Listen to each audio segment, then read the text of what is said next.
नमस्कार, UP live देख रहे हैं आप और मैं हूं आपके साथ शिवम चतुर्वेदी। सेवा पखवाड़े 2025 के अंतर्गत गोरखपुर में प्रबुद्ध सम्मेलन का आयोजन किया गया। इस आयोजन में मुख्य अतिथि के रूप में मुख्यमंत्री योगी आदित्यनाथ ने शिरकत की। यूपी के जल शक्ति मंत्री स्वतंत्र देव सिंह भी इस सम्मेलन में मौजूद रहे। कार्यक्रम में सेवा, विकास और सामाजिक जागरूकता पर चर्चा हुई। देखिए ये खास रिपोर्ट।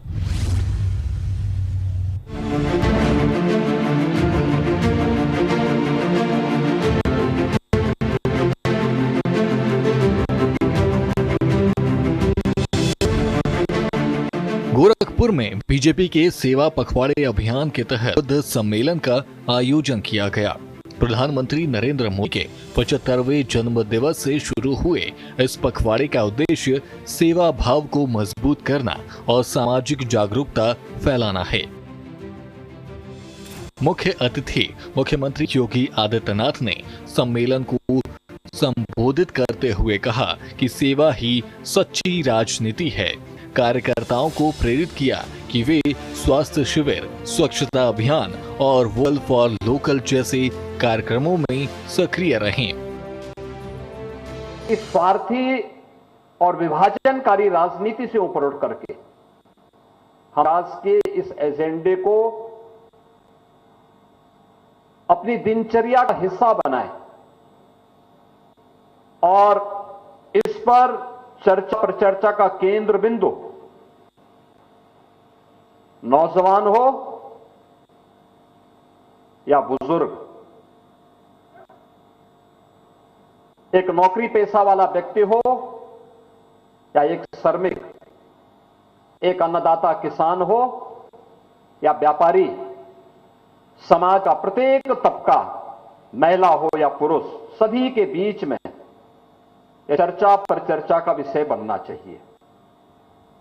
और चर्चा पर चर्चा का विषय बनाने के उद्देश्य से ही इस अभियान को पूरे देश के अंदर बनाया गया। हम सबको इस बारे में ध्यान रखना होगा कि भारत विकसित बनेगा तब जब प्रदेश विकसित होगा,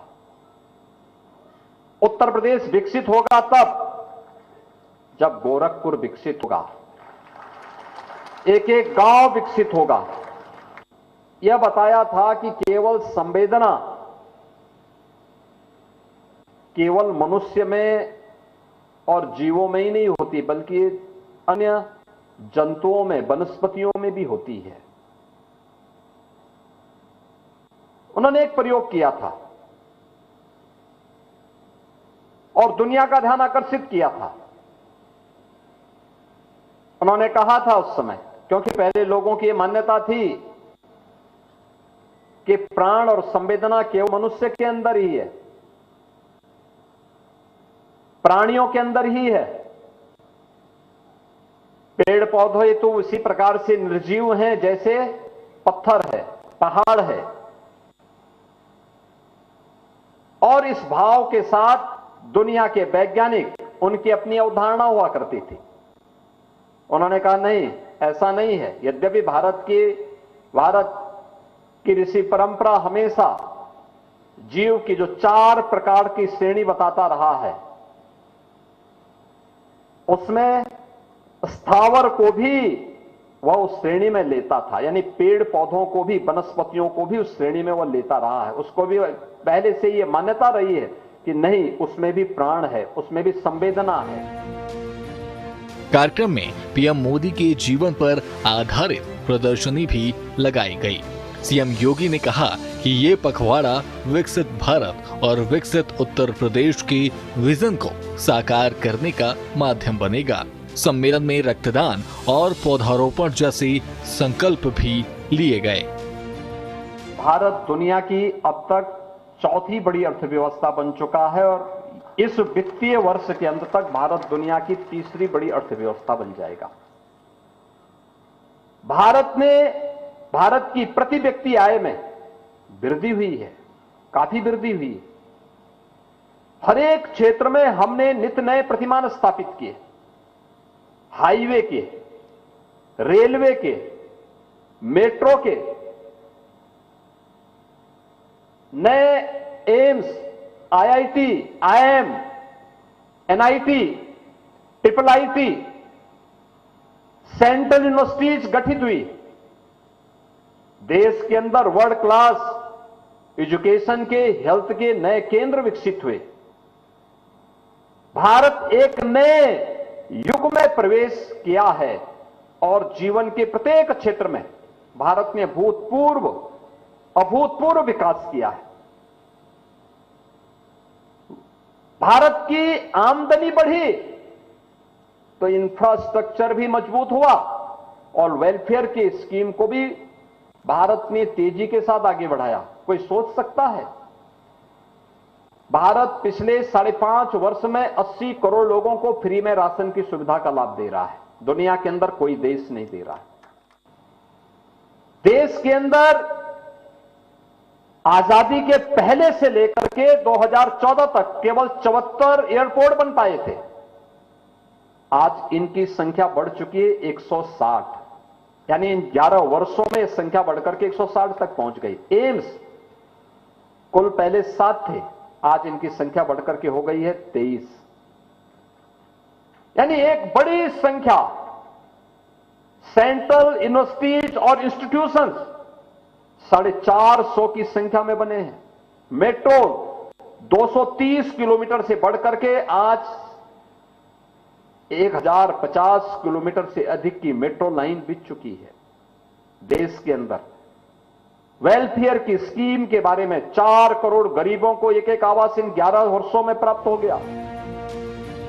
गोरखपुर में सेवा पखवाड़े का प्रबुद्ध सम्मेलन न केवल सेवा भाव को मजबूत करेगा बल्कि पूर्वांचल के विकास को नई दिशा भी देगा। सीएम योगी और मंत्री स्वतंत्र देव सिंह की मौजूदगी ने आयोजन को खास बना दिया। ब्यूरो रिपोर्ट, सूर्या समाचार।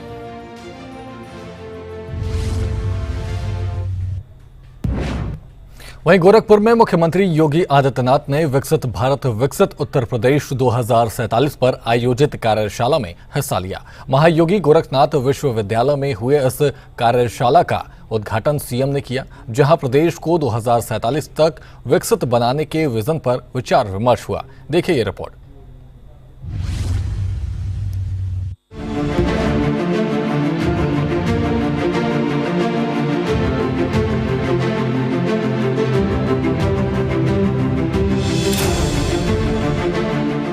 गोरखपुर के महायोगी गोरखनाथ विश्वविद्यालय के प्रेक्षागृह में विकसित भारत विकसित उत्तर प्रदेश 2047 पर एक महत्वपूर्ण कार्यशाला का आयोजन किया गया।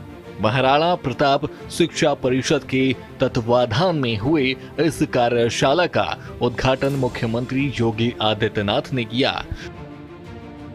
सीएम ने विशेष सत्र में हिस्सा लिया। कार्यशाला का उद्देश्य 2047 तक उत्तर प्रदेश को विकसित राज्य बनाने के लिए रोड मैप तैयार करना है, जिसमें शिक्षा, स्वास्थ्य, उद्योग और पर्यावरण जैसे क्षेत्र शामिल हैं। महत्वपूर्ण यह है कि यह एक विषय चर्चा का विषय बन रहा है और मेरा यह मानना है विचार कभी मरता नहीं है।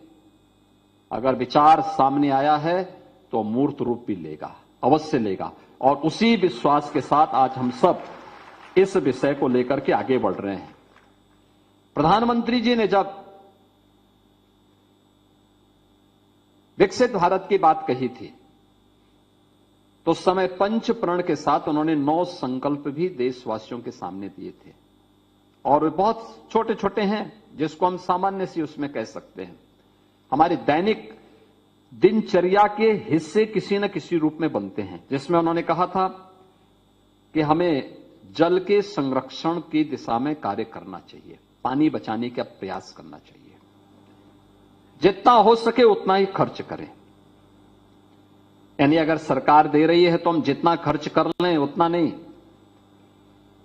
ये भी अपने आप में एक अपराध की श्रेणी में आता है जब हम फिजूल खर्ची करते हैं। तो जल संरक्षण, दूसरा पर्यावरण की दृष्टि से एक पेड़ मां के नाम। हर व्यक्ति कम से कम एक पेड़ जरूर लगाए और जिसको लगा रहे हैं उसका संरक्षण भी करें। तीसरा स्वच्छता का मिशन। स्वच्छता के बारे में इस क्षेत्र के से अच्छा और कोई उसकी ताकत नहीं पहचानता। इंसेफ्लाइटिस से जो मौतें होती थी उसका मुख्य कारण गंदगी था। आज गंदगी मुक्त हुआ, इंसेफ्लाइटिस समाप्त हो गया। हजारों मौतें होती थी इंसेफ्लाइटिस से। उत्तर प्रदेश में 1977 से 2017 तक 50,000 बच्चों की मौतें हुई हैं और 17 के बाद जब सरकार ने अपनी फोकस कार्रवाई को आगे बढ़ाया, परिणाम है इंसेफ्लाइटिस पूरी तरह से समाप्त हो गया। आज इंसेफ्लाइटिस से कोई मौत नहीं होती है। सीएम योगी ने कार्यशाला को संबोधित करते हुए कहा कि ये अभियान जन भागीदारी से चलेगा और हर व्यक्ति की जिम्मेदारी है। उन्होंने समर्थ उत्तर प्रदेश पोर्टल का जिक्र करते हुए बताया कि अब तक लाखों सुझाव प्राप्त हो चुके हैं। कार्यशाला में युवा प्रबुद्धजन और अधिकारी शामिल हैं, जिन्होंने सुझाव दिए। और इसकी शुरुआत केवल इस प्रश्न से प्रारंभ होकर के और दुनिया के सर्वश्रेष्ठ महाकाव्य के रूप में उन्होंने दुनिया को एक ऐसी मौलिक कृति दी जो हर देश, हर काल और हर परिस्थिति में लोगों का मार्गदर्शन करती है। और उसी रामायण में भगवान राम जब चरित्र की चर्चा करते हैं तो अपने चरित्र की चर्चा करते करते हुए इस बात को कह उठते हैं कि देखो भाई, दो प्रकार के मनुष्य होते हैं। एक वे मनुष्य जिन्हें हम सामान्य मनुष्य कह देते हैं, जो जैसे तैसे अपना जीवन गुजर बसर करता है। वो जैसी स्थिति होगी, जहां लेके चले जाओ, जिसको आप लकीर का फकीर कह सकते हैं। और दूसरा धीर, गंभीर, चरित्रवान व्यक्ति जो अपनी मनसा वाचा कर्मणा, जिस पर विश्वास करती है, समाज को वह एक मार्ग कर देता है। हमें उत्तर प्रदेश को विकसित करना होगा।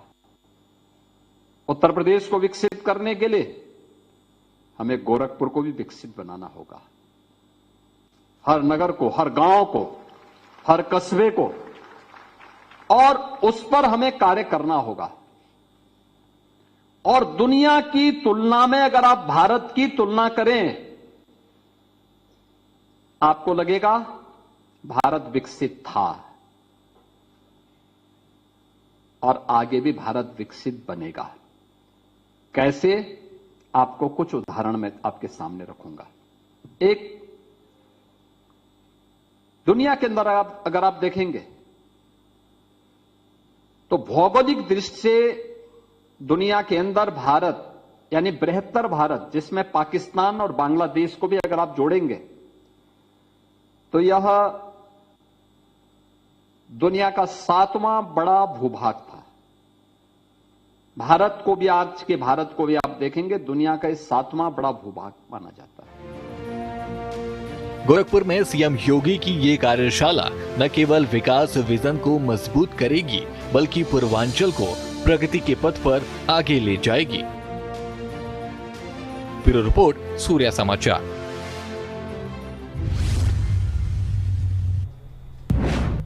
वहीं लखनऊ में मुख्यमंत्री योगी आदित्यनाथ ने नशा मुक्त भारत अभियान के तहत नमो युवा रन का शुभारंभ किया। कालिदास मार्ग से शुरू होकर 1090 चौराहे तक पहुंची इस मैराथन में युवाओं ने उत्साहपूर्वक भाग लिया। सीएम ने भारत माता की जय के नारों के साथ युवाओं का हौसला बढ़ाया। इस मौके पर उन्होंने जीएसटी सुधारों की भी सराहना की, जिसे प्रधानमंत्री नरेंद्र मोदी ने दीपावली से पहले देशवासियों को उपहार के लिए रूप में दिया। देखिए रिपोर्ट।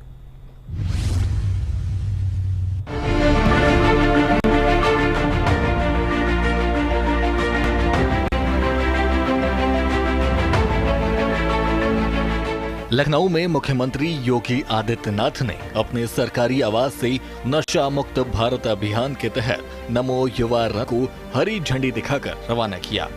ये मैराथन कालिदास मार्ग से शुरू होकर 1090 चौराहे तक पहुंची, जिसमें युवाओं ने जोश के साथ हिस्सा लिया। सीएम ने भारत माता की जय और वंदे मातरम की नारों के साथ युवाओं का उत्साह बढ़ाया। इस अवसर पर उन्होंने नशे के खिलाफ जागरूकता फैलाने और स्वस्थ जीवन शैली को अपनाने की अपील की। प्रधानमंत्री जी की इसके पीछे जो स्पष्ट धारणा है कि नारी स्वस्थ होगी तो हमारा युवा भी स्वस्थ होगा, मां स्वस्थ होगी तो बच्चा भी स्वस्थ होगा, मां स्वस्थ होगी तो समाज स्वस्थ होगा, परिवार सशक्त होगा और स्वस्थ नारी सशक्त परिवार की इस अवधारणा पर आधारित इस कार्यक्रम ने जहां पूरे देश में एक नया कीर्तिमान स्थापित किया, वहीं इस अवसर पर भारतीय जनता युवा मोर्चा के कार्यकर्ताओं ने हर जनपद में विराट रक्तदान शिविर के आयोजन के साथ जोड़कर के इस कार्यक्रम को एक नई ऊंचाइयां प्रदान की। रक्तदान शिविर के साथ ही भारतीय जनता पार्टी का कार्यकर्ता देश भर में स्वच्छता के कार्यक्रम के साथ जुड़ा था। सेवा पखवाड़ा का एक कार्यक्रम स्वास्थ्य शिविरों के माध्यम से आगे बढ़ते हुए पूरे देश के अंदर विकसित भारत की अवधारणा को लेकर के आगे बढ़ रहा है। श्री नरेंद्र मोदी जी के पावन जन्मदिन से लेकर के राष्ट्रपिता महात्मा गांधी के जन्मदिन तक 17 सितंबर से 2 अक्टूबर तक पूरे देश के अंदर भारतीय जनता पार्टी सेवा पखवाड़ा के कार्यक्रम को लेकर के चल रही है। सेवा पखवाड़ा कार्यक्रम 17 सितंबर से प्रारंभ हुआ। आदरणीय प्रधानमंत्री जी ने मध्य प्रदेश के धार से स्वस्थ नारी सशक्त समाज के इस थीम के साथ इस कार्यक्रम का शुभारंभ किया था। नमो युवा रन के दौरान सीएम योगी ने हाल ही में घोषित जीएसटी सुधारों की भी चर्चा की।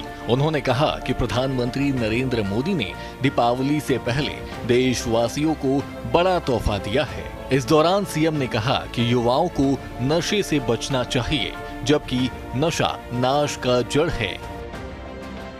अनेक कार्यक्रम और अभियान प्रभावी ढंग से आगे बढ़ाते हुए आज हमारी युवा शक्ति अपनी ताकत और अपने सामर्थ्य का परिचय देश और दुनिया को प्रदान कर रही है। वही युवा शक्ति आज सेवा पखवाड़ा के क्रम में इस नमो मैराथन के साथ जोड़ रही है। युवा शक्ति अपार ऊर्जा का प्रतीक है। अगर वो सकारात्मक ऊर्जा के साथ आगे बढ़ता है तो राष्ट्र के लिए कल्याणकारी होता है।